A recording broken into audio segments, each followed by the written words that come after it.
Okay. Let's let the point -3, 4 be on the terminal side of some angle theta. What is the sine, cosine, and tangent of this angle? Describe for me the size of this angle. Theta. Roughly how big is it, approximately? The correct answer is, who knows? Who knows? Listen, look at the wording carefully. Don't look at the picture, just look at the wording. Let -3, 4 be a point on the terminal side of theta. It could be negative, it could be positive, it could go around 5 times before hitting. All they're doing is describing where the terminal side is. They're not describing the size of the angle at all. Now, if you look at the picture, this red arrow does imply that it is an obtuse angle. But I'm usually not going to give you the pictures. I'm just going to give you the wording. So try doing this problem without the picture. Let -3, 4 be a point on the terminal side of theta. It could be a negative angle. It could be a huge 10 rotations before hitting that terminal side. Okay? It could be 3,750 degrees. Right? What is the sine, cosine, tangent of this angle? Well, the way we do these problems is we draw what we call a reference triangle. It's funny because we just redefined sine and cosine. Sine is no longer the opposite over hypotenuse of a right triangle, is it? Because that definition was too limiting. Sine is now defined as the y-coordinate of points on the unit circle. So guess how I'm going to find the sine of this angle theta? By actually drawing a right triangle and doing an opposite over hypotenuse. But here's the problem with right triangles. Right triangles can only have what types of angles? Less than 90. And what is the sine, cosine, tangent, secant, cotangent of any angle between 0 and 90? Positive in less than 1. Positive. Will this angle we are looking at have a positive cosine? No. But when I draw a right triangle and I find the cosine of the angle in that right triangle, shouldn't that be a positive cosine? But that's why, in order to find the cosine of angle theta, I'm actually going to find the cosine of this angle in this right triangle I drew, even though I know it's wrong. I manually fix it in my head. For example, what's the cosine of any acute angle? Positive, but I know mine's supposed to be negative, so I just take the opposite of whatever it is. Okay? That's the concept of a reference triangle, a reference angle. Your textbook, this right here is the reference angle. Your textbook would call that theta with a little line there. We call that a prime, theta prime. Theta prime is the reference angle. Is our reference angle theta prime the same thing as the angle theta? No. Is the cosine of theta prime equal to the cosine of theta? They're actually not. But they are opposites of each other, and I know that. You have to know.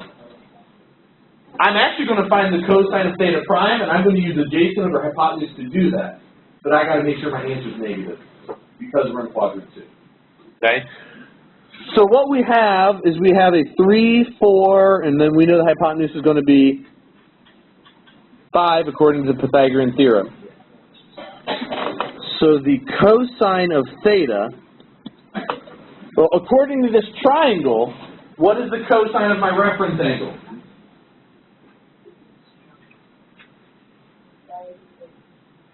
What's the cosine of this reference angle, theta prime, in purple? It's 3/5, not negative. The cosine of the reference angle is positive 3/5. So therefore, what is the cosine of my angle, theta? Negative 3/5. Now the reality is we usually don't overthink it like this. I usually actually label this side of the triangle not as 3, but as what instead? Negative 3. So usually we label the legs of the triangle. In quadrant 2, that's a negative base and a positive height. In quadrant 3, it's a negative base, negative height. In quadrant 4, positive base, negative height. We usually label the legs in such a way that you don't really even have to think about a reference angle. But the reality is, you're drawing a right triangle. If you're going to do opposite of hypotenuse, you better be doing it for an acute angle, even if the angle you're trying to find isn't acute. So you've got this angle you refer to that has positive sine and cosine. You take the negative of it depending on what quadrant it's in. So you won't mind if on a quiz, like for the sake of not messing up somewhere in between, you write -3? No, I absolutely don't mind that at all.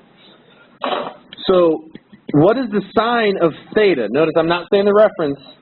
I'm saying theta. Positive 4/5. Sid, guess what? That would have been the same as the sign of the reference angle as well. What is the tangent of theta? -4/3, right? The tangent of the reference angle is actually positive 4/3. The tangent of theta is -4/3 because tangent is negative in quadrant 2. Right? All silly turtles cross. Agreed? Yes. All right, next. Ooh, here's a good one. Here's some angle theta. I know nothing about it, but they do tell me that the sine of this angle is at -2/3. So therefore, the terminal side is in what possible quadrants? Bottom two, 3 or 4. Yeah, negative y coordinates, quadrant 3 or 4. They then go on to tell me that the tangent of this same angle is actually positive. So now I know for sure, is it quadrant 3 or 4? It's quadrant 3. So I have definitively an angle that I know is in quadrant 3. So I'm going to draw my reference triangle for quadrant 3. Okay? So this right here is my reference angle. We call that theta prime. That's my reference angle. My actual angle theta, I don't know. It could be this, it could be this, it could be this. I mean, lots of possibilities. How can I label the sides of this? Well, if sine is -2/3, sine is opposite over hypotenuse. I could call this -2/3 and call this 1. Or if you want to avoid fractions, which most of us do, you could call this -2, call this 3. Make sense? According to the Pythagorean theorem, what's the other side?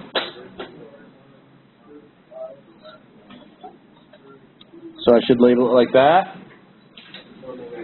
It'd be better if we label it -radical 5. I agree. Okay? So, what is the cosine of my angle theta? -radical 5/3. What is the cotangent of my angle theta?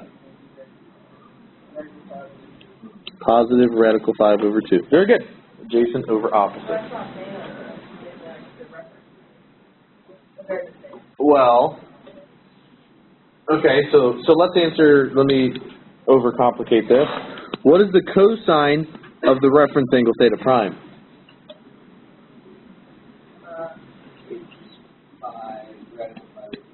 Positive radical 5/3. What is the cotangent of the reference angle theta prime? Positive radical 5/2. So in this scenario, it should be coming eventually. I wrote it. It's not there yet. That would have been sweet.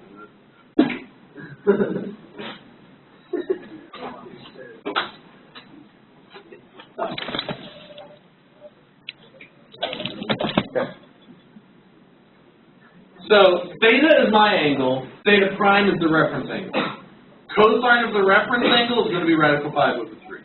Because reference angles are acute, so their opposites are always going to be positive. But I know because the terminal sides in quadrant 3, x coordinates in quadrant 3 are negative. But their value is going to be the same. They're both radical 5/3. I just make this one negative because I know what quadrant it's in. That's it. Oh, okay. So that's all the thing you have to worry about. Right. Cotangent is actually positive in quadrant 3, so it turns out the cotangent of the reference angle and the cotangent of my angle are the same. Sometimes that happens. So here's the book describing how you use reference angles. In fact, how do you find the value of any trig function? First, you determine the function value for the reference angle. Then, depending on what quadrant the angle lies in, you affix the appropriate sign, positive or negative. That's literally it. Okay? Wait, so to find the actual data, then that's when you look at what's the cost of the quadrant. Right. Okay. Absolutely. So there's some good questions also about, like, if your angle is 300 degrees, what is the value of the reference angle? It's going to be 60. Okay? 300 degrees is this angle right here, so the reference angle is going to be that, so it's got to be 60. Okay? 2 pi thirds is actually an angle up in here, so what would you do to find the reference angle for 2 pi thirds? Now that's radians, right? See, there's no degree symbol. 2 pi, what am I saying 2 pi thirds? 2.3. Okay, I drew it in the right quadrant. 2.3 radians is right there. The reference angle is going to be this angle right here. So what can I do to calculate the size of that angle? Subtract 2.3 from 180 degrees, or do pi, because that's a full 180, minus 2.3. You find reference angles in different ways depending on what quadrant it's in. How did I find 60? I subtracted from 360. How do I find the reference angle of this one? I subtract from 180. Okay? And so you get 0.842 radians. Where's negative 135 degrees? That's this one. So your reference angle is this angle right here. What is that?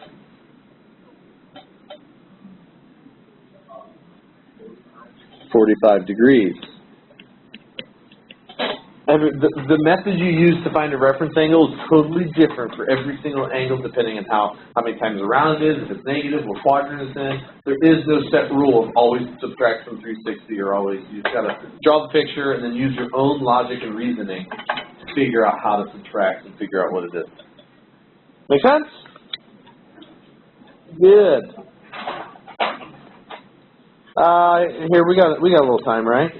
Let theta be an angle in quadrant deux, such that sine theta is 1/3. They're telling you to find cosine by using trig identities.